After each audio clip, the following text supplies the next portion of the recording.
Thank you very much, Dr. Hayu. And I'm also glad that many of the fundamental concepts and ideas have already been covered by Dr. Rahayu. And it's really quite striking how similar the pattern in the nature of labor in the Philippines and Indonesia is right there. So it's interesting to see the parallels and the similarities as well. So following the theme of today's discussions, I will also look at this discursive construction of digital labor, and I will most specifically focus on what we call platform labor. It's a specific kind of digital labor where work is obtained from global online platforms. I'll talk about this a little bit more. But I think first, it will be nice to situate platform labor from where it started from, which is business process outsourcing, the BPO model. So Dr. Rahayu has mentioned the phenomenon of call center work, which has become very popular in the Philippines. And in the context of a call center work, you will have a firm, right? So there will be an organization, and an organization based in maybe in the US, in Canada, or Australia will have different departments doing various kinds of work. As we know, in the business process outsourcing model, one particular maybe cluster of work will be outsourced to a particular firm, but that firm can be another global firm, but it will place itself physically in the country where it wants to hire workers at a cheaper cost. And Indonesia as well, perhaps, has embraced BPO, but the Philippines and also India and Bangladesh and Pakistan are major sites of business process outsourcing. So as you can see here in this model, a chunk of a department or work is now outsourced to a firm, another firm. So in the Philippines, there are various kinds of call centers. Also, there is medical transcription, data encoding. They focus on different things. So, but they have taken on a chunk of job that was previously done overseas. But in the BPO setup, there is still a physical organization that is based here. And so Filipino workers still go to the office, say at the call center, and then they perform the work in the office. Right? And BPO work has become very popular in the Philippines, also similar to migrant labor, where we were sending our compatriots, Filipinos overseas to get work, because also of still very high unemployment and underemployment in the country. So in fact, many the statistics locally is that the call center work is popular even for all kinds of Filipinos with all kinds of degrees. It doesn't have to be just in short, anything. So even accountants, nursing graduates, educators, those who get education degrees are ending up in call center work because the pay ends up to be better for them, or they do not have other alternatives available for them. And in comparison to going overseas for migrant labor, say becoming a domestic worker, many of these workers felt that call center work is better. However, in the recent years, in the last 5 to 10 years, it changed a little bit. And many of the workers in call centers were also not happy with the call center work anymore. And this is because they have to do a lot of night shifts. And at the same time, there was so much difficulty moving around the Philippine cities. So there was so much traffic, and some of the people that we interviewed at the same time would tell us that they will travel from their house to their office for around 2 hours to 3 hours just one way, right? And so many workers were starting to become unhappy with call center work, and at the same time, in call centers, there's so much stress as well, right? In the process of getting calls from normally callers that are unhappy with services. So at the same time, this happened where firms are still outsourcing jobs, as you will see in this particular slide. They are still outsourcing the job, but Now they are outsourcing the job in what we call a labor platform. And so they no longer establish a company that will situate themselves here physically in the Philippines. The company is now, right, uh, outsourcing the work in small pockets. That's why we call it micro work or crowd work.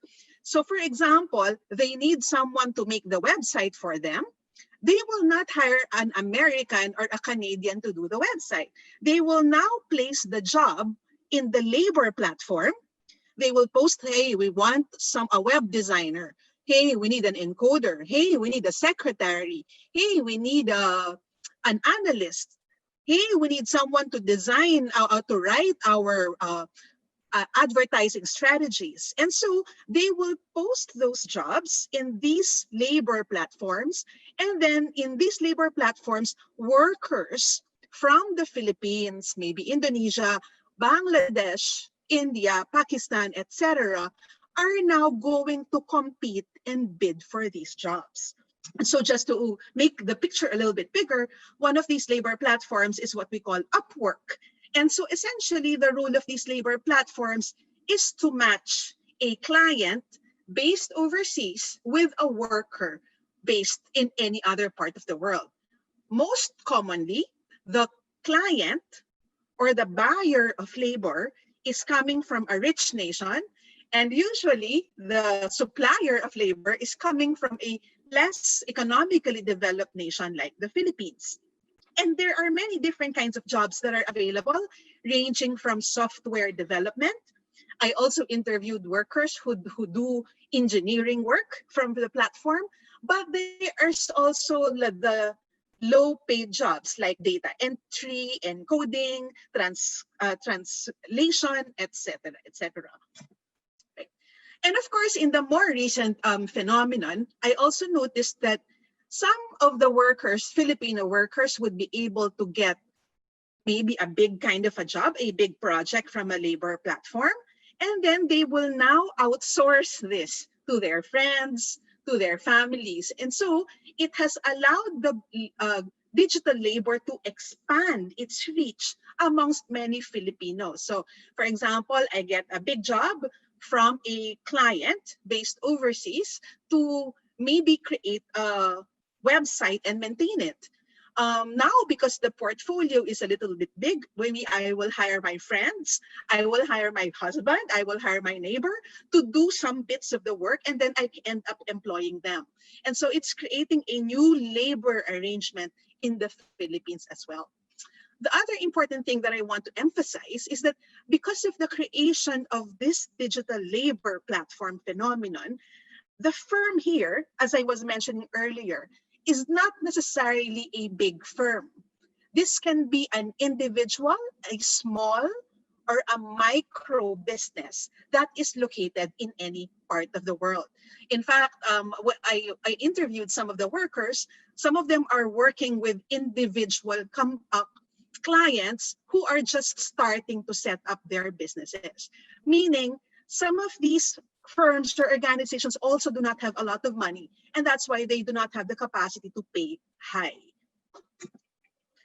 All right, so the Philippines is employing quite a lot. So the last statistics has 2 million, but in my discussion with the government in charge of this, there is definitely much more in terms of the real numbers because Filipinos do not register. If you are a freelancer, many of them do not register as freelancers. In this particular Payoneer site, so Payoneer is how you get paid in the platform. So it ranks the Philippines as top 5 in terms of growth in the gig economy in freelancer work. So it's interesting to ask the question why it is very popular in the Philippines and what is the role of discursive work, discursive construction of labor in relation to also, in relation to this popularity of digital labor in the Philippines. The scholarship or the research on platform labor is showing that it is becoming a digital sweatshop, that platform labor is actually promoting precarity or precarious labor. So there are many different elements contributing to the precarity in platform work. The first one is labor arbitrage. This means that a client based in any other country, because, for example, I have a job that I want someone to do. Because there is a large pool of workers in the platform I can choose from, I can certainly choose the worker that can offer the same job at a cheaper or at the cheapest cost possible. And this cost may be totally below average rates for that particular client. But because someone is willing to be hired, then they will choose the cheapest labor possible. So that's what we call labor arbitrage. Number two is the seasonality of labor. Many workers would tell us there are times when there's a lot of work, and there's also times when there is not a lot of work. And especially when COVID-19 happened, and as I mentioned, some of the clients are not really that big company. So therefore, if they lose their earnings from their business, it means that the digital workers, they will also have to get rid of them. And so some of the workers are starting to lose jobs as well. And so there will be times when there are no jobs at all, and there will be times when there's a little bit of job. This is coupled with the continued promotion of the Philippines of digital labor, and therefore there is always oversupply of workers, not just in the Philippines, but all across the other countries that are supplying labor. There is absence of security benefits. There's no paid or pre-imposed health benefits. And of course, because it's project-based, there is also no long-term security benefits. Workers are powerless against the platform, also because the platforms can increase their charge rates. So for example, as I mentioned earlier, Upwork charges 20% cut of your earning. So for example, for a project, if you did a project of $500, Upwork will automatically cut 20% of that, which is $100 will go to the platform, and you can only take home $400. So the platform has increased that. Just a few years ago, it was just 10%, and they can increase that because no one really controls them. Then there is a tendency for workers, because they think they can work and work and work limitlessly, because there is no boundary or limitation on how much project you can get from the platform. So when there are a lot of projects, some of the workers can tend to self-exploit themselves. Some of the workers can also take any amount, any rate, even if it's very low, just so that they can get a job on the platform. And that connects to my point earlier about labor arbitrage. And finally, one of the major concerns about platform labor is that many of these workers cannot put their projects or the portfolios that they do on the platform in their CV. And therefore, it does not allow them necessarily to gain that kind of the credibility that can allow them to grow in their careers. Also because they can hop from one job to another depending on what is available in the platform. But nonetheless, many of the Filipinos are finding this as the best opportunity available for them in consideration to the lack of other opportunities available in the country, in the labor in the country. And so the question that I ask in this study is, what are the discursive strategies that make digital labor attractive to Filipino workers despite these particular conditions, right? And similar to Dr. Rahayu, right, I use the framework on communicative capitalism, and Professor Dennis Mumby has written an article on how branding, discourse, and communicative capitalism, right, shape the dialectics of control and resistance in the context of labor organizing in the contemporary time. In short, the article is saying that how organizations brand themselves, specifically in the context of digital labor, it allows the framing of how people can resist, and it also allows certain actors to be able to maintain more control. And so if we were to summarize the point of this particular framework, they're trying to say that discursive construction this discursive construction of communicative capitalism happens by framing what is included and what is not excluded, and what is not included, therefore excluded, right? So in the context of labor, in the context of platform labor, it shows the worker, right, as similar to what Dr. Rahayu says, is a partner. Here, sometimes the platform labor calls them consultants or calls them entrepreneurs. And therefore, in that sense, they are not necessarily part organically of an organization, but they do perform work for the organization. And because they are not technically part of an organization, for example, the organization does not have to supply them the benefits that they normally would give to regular members of an organization. He's also saying that the discursive construction can shape responsibility, who is responsible, and to what extent is that responsibility, right, to be employed, right, to be applied. Who is accountable, and to what extent is accountability to be applied. They also say that discursive constructions can also construct how a worker thinks about himself or herself and his or her professional identity, but also his or her personal aspirations in her career, right? So therefore, it constructs some kind of a worker ideology of what he or she is. And I think you can resonate with this in relation to what Professor Rahayu has shared. And of course, combining all of the three before, it also tells us about the possibilities for agency and resistance. So if you think you are a laborer, for example, there is a possibility for you to think about the possibility for resistance, right? Or for maybe joining a labor union. But if that is not so, then maybe you will be a bit wary or uncomfortable about resistance because you see yourself as an entrepreneur, as I will show in a little bit. So how is digital labor discursively constructed in the Philippines? I arrive at three major tropes: the trope of distinction, the trope of transcendence, and the trope of flexibility. I argue in the paper that these three imaginaries are constructed by digital labor discourses shaped by the platform, the labor platform or the technological platform itself, by the government, but also by the influencers. So there are influencers amongst the workers that is emerging as well. So I will discuss them one by one. So the first is distinction. The imaginary of distinction is discursively constructed in three ways. So the first is that these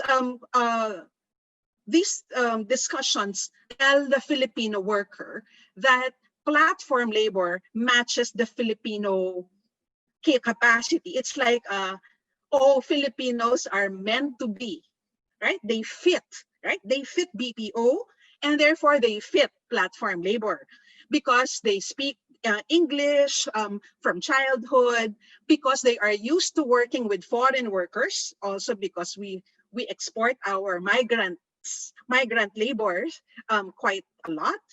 And then we are used to BPO work in the call center, talking to a foreign boss. And then this matches very well the Filipino capability. So that's the first one, and how this is discursively constructed. The second one, so you will see articles like this that come out in different media organizations that are also promoted by government. And then you have the ideology that platform workers, those who get work from the platform, they are world-class tech workers because they service the globe. They service not just Filipinos, they service the foreigner. And therefore, they're not like your regular factory worker that is also bound by 9 to 5 or 8 to 5. They can be flexible because they are techie. Also, there is something there about working with technology that it is seen as modern, right? Better than other kinds of jobs. And then the third one is that, again, platform workers are entrepreneurs or consultants. They are not laborers. And therefore, this makes it unconducive to organizing. So this is one, this is the work of the platform. This, you can see here, I took a screenshot of their website. So it promotes the platform, and it tells the clients and also the Filipino worker that they are rock star in this particular kind of work.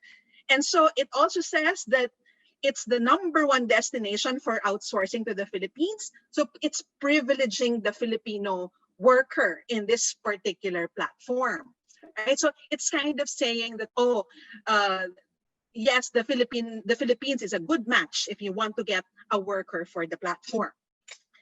And you will see here very glaringly, Upwork. Upwork is the example of a labor platform, and it says, hire entrepreneurs in the Philippines. And so very clearly they frame, right, digital workers as entrepreneurs, not workers, not laborers, right? So it's the top freelancing website, and it's about freelancing, but they label the worker as an entrepreneur.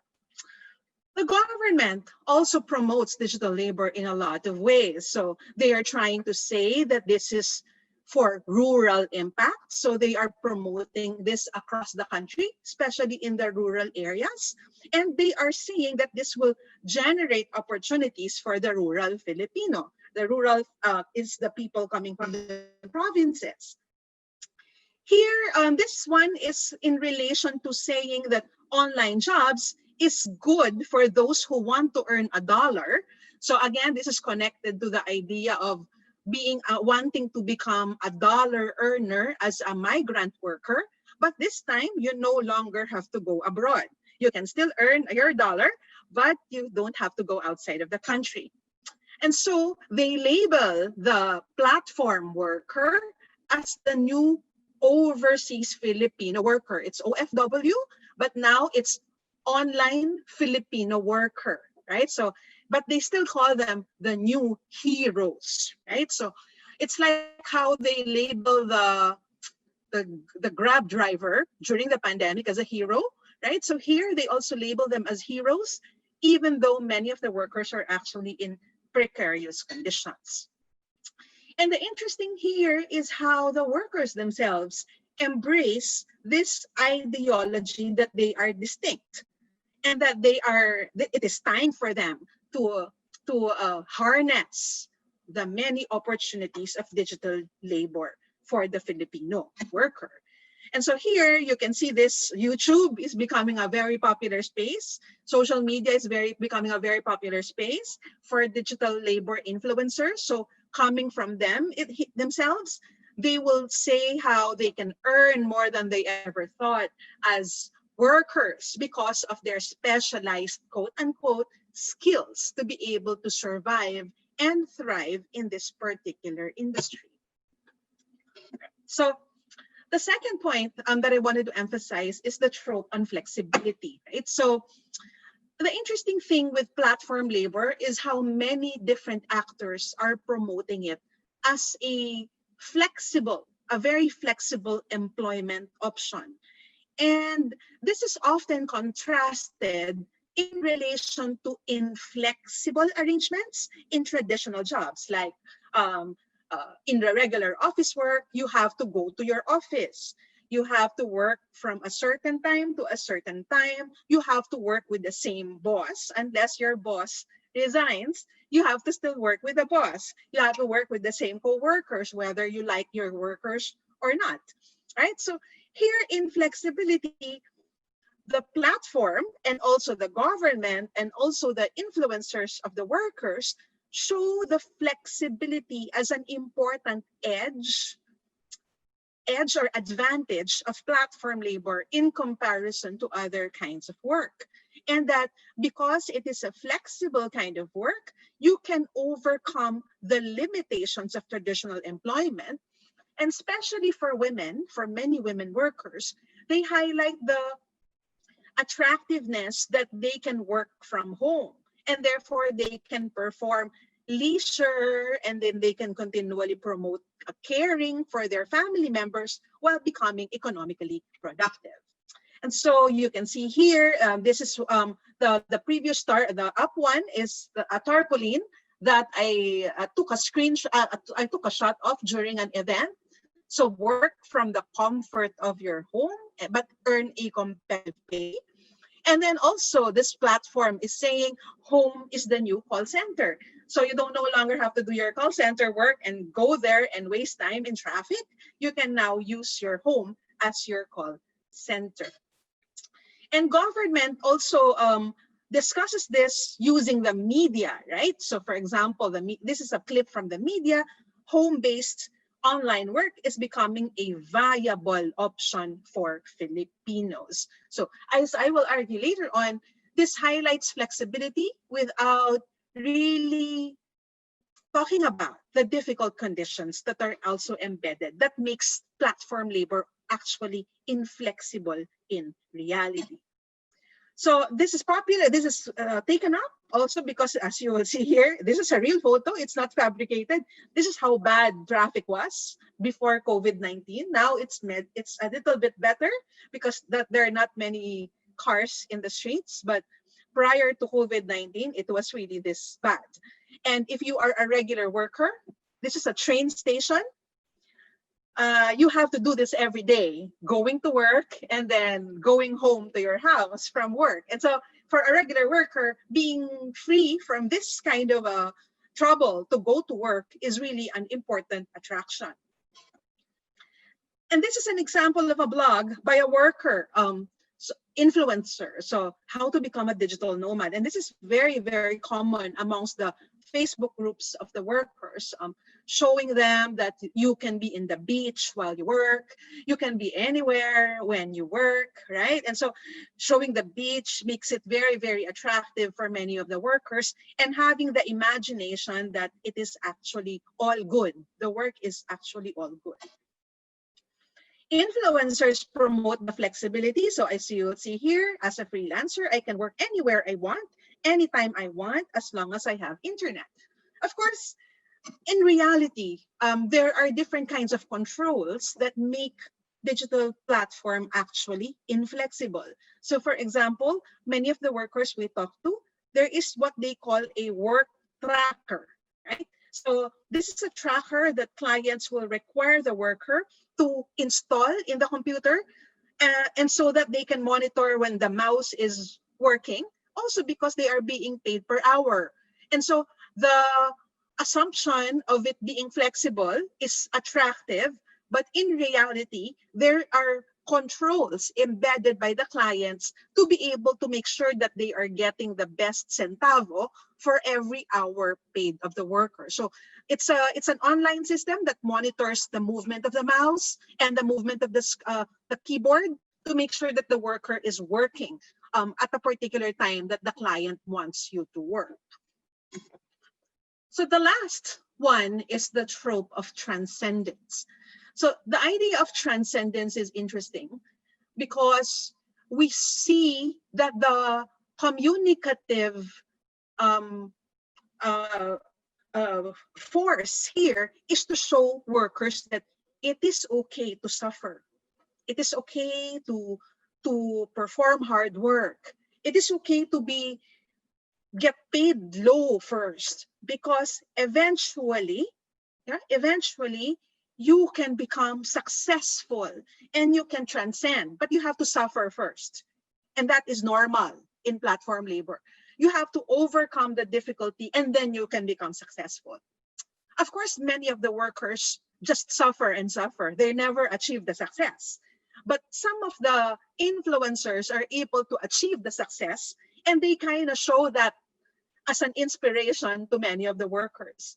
But we still call this discursive construction because it creates an illusion for some of the workers that it's very easy to overcome all the difficulty and that everyone can become successful, even when in reality that is not true. And so they promote various kinds of, they use as mentioned earlier, different signifiers. So flying signifiers using images or photos or videos. So they show the success. So if you work hard, just tolerate your employer for or your client for now, or just tolerate a low pay. Eventually, you will become successful, right? But you have to be tolerant of this, because if you give up, then you will not become successful, right? So they will show pictures of cars, being able to send them to private schools, and so the main player here is not necessarily the platform nor government. It is the influencer or the intermediaries that are emerging within the workers or among the workers themselves, who are now earning because they are becoming labor influencers in YouTube. They are getting subscribers from among the workers, and they are selling their coaching or training sessions to the workers that are also very expensive. They're selling books, they're selling ideologies using various kinds of discursive constructions. And so they also set up Facebook groups that they moderate. And so they cascade these imaginaries in these particular groups. Here, I have a capture of one particular influencer. He's telling the Filipino, you can become a millionaire, right? So you can become a millionaire freelancer. So you just have to work hard and swallow the difficulties right now, but eventually you can become a millionaire. And so what am I trying to say here is that this can appear to neutralize. So it neutralizes the difficult conditions, the challenges, also the risks and abuses associated with platform labor conditions. And at the same time, it allows government and also the platforms to neglect their responsibilities in addressing the structural conditions of labor, because digital labor or platform labor is becoming seen as something that's attractive. There's nothing to solve here, right? But because it rises from the context of problematic labor arrangements in the country, but also platform labor creates its own problems, government and the platform are able to escape the responsibility for that, as I mentioned earlier, right, in the discursive construction. And third, because workers see themselves as, oh, I am an entrepreneur. Oh, I have to be resilient. I have to accept that it will be hard at first. There is no one I can rely on. So that's a very entrepreneurial thinking. And that I just have to work hard and eventually I will become successful. So I do not need a union. Unions cannot help me because I'm an entrepreneur. But also, if I work hard and only I invest so much time, I can eventually become successful, right? And so the solidarities are not about challenging the unfair practices of platforms or challenging the incompetence of the government. It's about how to help each other survive the platform, right? And that is very, very different from the origins of labor unions that try to challenge the roots of inequality, right, in the labor market. And so, quite interestingly, because of these discursive constructions, it also changes notions of responsibility, notions of accountability, the workers' perception of their identity. That leads to how they imagine possibilities for resistance and agency. So moving forward, what can we do, right? So it's important to understand the realities in the nature of labor contracting. So the labor laws are not understanding this really well, but they just embrace it. They continually promote it. So as I skip that slide, so if you will see the policies, we have a labor code that's implemented a long time ago, but it's really for old types of labor, not really for digital labor. But now there is an attempt to have policies for digital labor, but the policies are really just focused on growing and developing them. It's not about protection. So it's about growth and development of digital careers. They also say all digital careers. Everyone is included even when, so call center, platform workers, because they're not able to understand the distinctions and the challenges that are different between each digital laborer or digital worker. So the next question is how to regulate the global labor platform because it is global. The Philippines, especially because we're an economically developing country, do we have a say to control these global platforms? So there are some effort right now. There's what we call a Fair Work Foundation. So they are coming together, academics, scholars, researchers that are trying to push pressure on the global platform. But these are really not governments, right? And so what I see is the possibility of government supporting local labor platforms. And so as a result of maybe some of the workers have become unhappy also with the labor platforms that are global, there is sprouting or emerging local startups or local labor platforms that are trying to create more fair labor conditions for Filipino workers. They also hire or work with local micro, small, and medium enterprises as their clients. And so because they are local, it is more possible for the Philippine government to force them to pay attention to the labor conditions of the local workers rather than the global platforms that's very difficult to control. So my third question is how can we move from promotion and recruitment to them building expertise so that they are not abused, they do not rely on low pay, how to support the health, welfare, and advancement of workers, especially the women as well, and how to monitor what jobs are they getting, what rates, what investments and support. Also because there is no government is promoting them as jobs, but when they have gotten jobs, they don't care what kinds of jobs they do. What is the condition that they have in these jobs? Is the client abusing them? Is the client scamming them? They only count how many jobs are created. And it's very interesting because the government is very, very proud that how many jobs are created. But when you ask them, how about the welfare?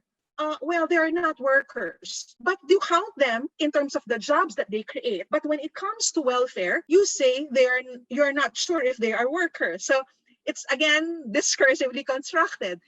Yes, they are workers in terms of jobs created, but in terms of welfare, you no longer know if they are entrepreneurs who should support their own welfare or it's government's responsibility to take care of their welfare. So our last question is how to support startups and the promotion of more fair local platforms to facilitate their development.